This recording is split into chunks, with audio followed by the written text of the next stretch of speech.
Howdy y'all, back again. Just to follow up on my last video about living in that uber scary house in Middlesex Township, right outside of Carlisle, Pennsylvania.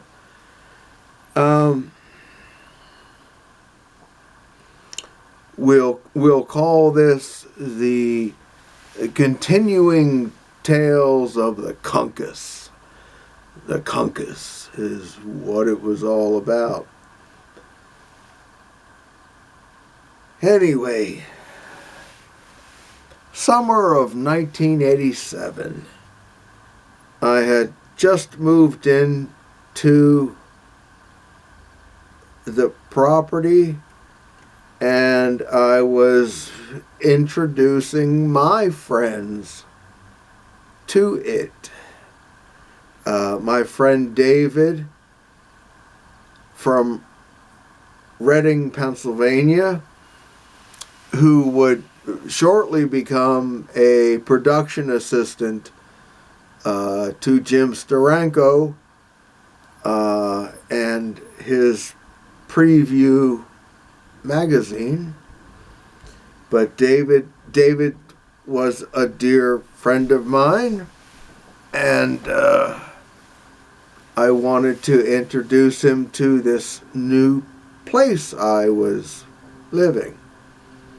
So David came down. It was a Saturday morning. And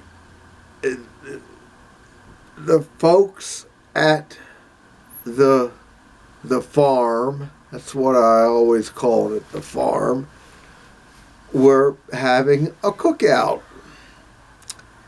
So it was Lyman and Bill and Ralph and Carol and me and David. Beautiful sunny day, midsummer, midsummer in Pennsylvania and all that.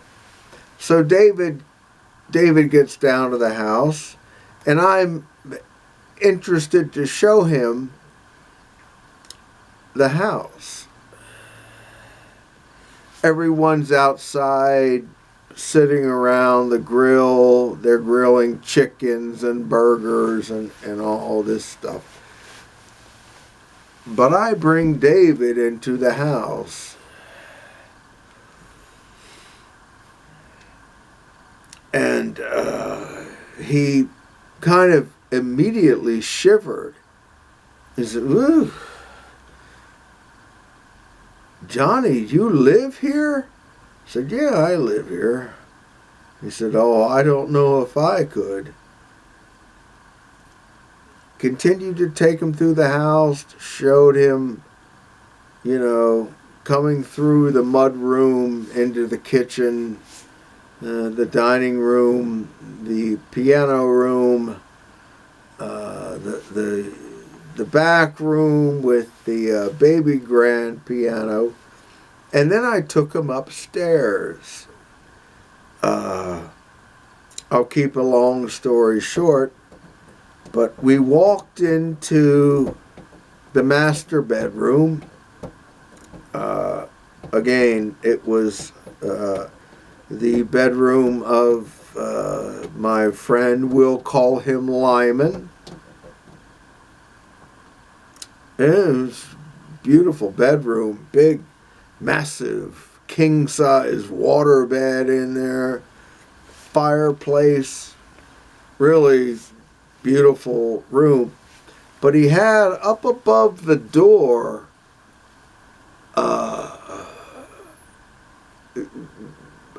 half a dozen or so crucifixes,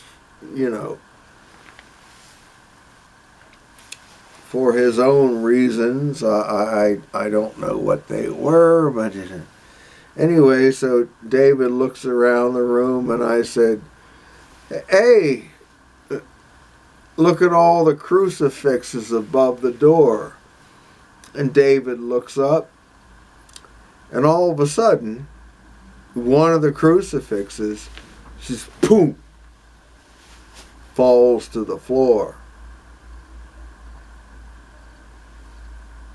Oh,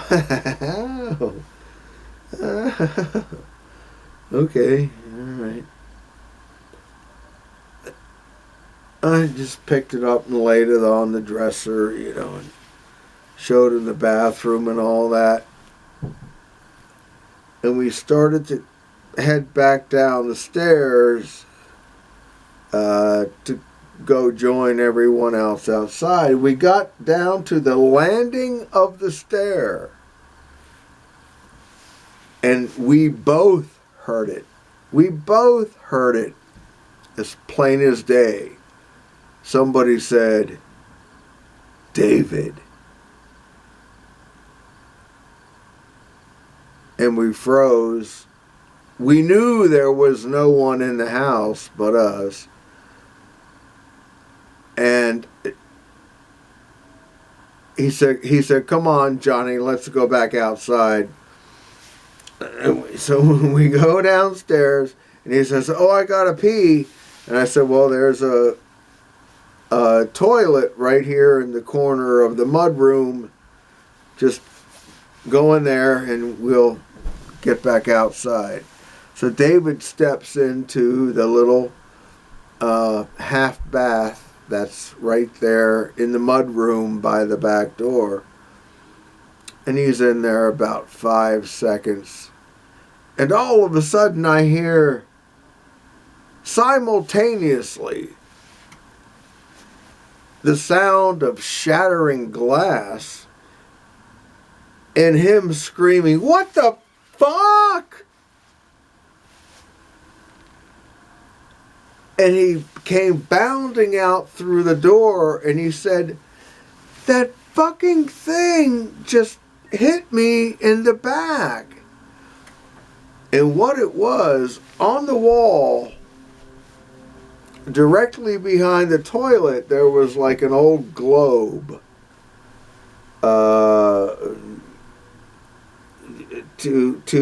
For like a lantern or whatever, and it was just hanging on the wall. Apparently, the Kunkus did not like David. And that globe that was on the wall behind the toilet literally leapt out of its spot, slammed into his back, and shattered.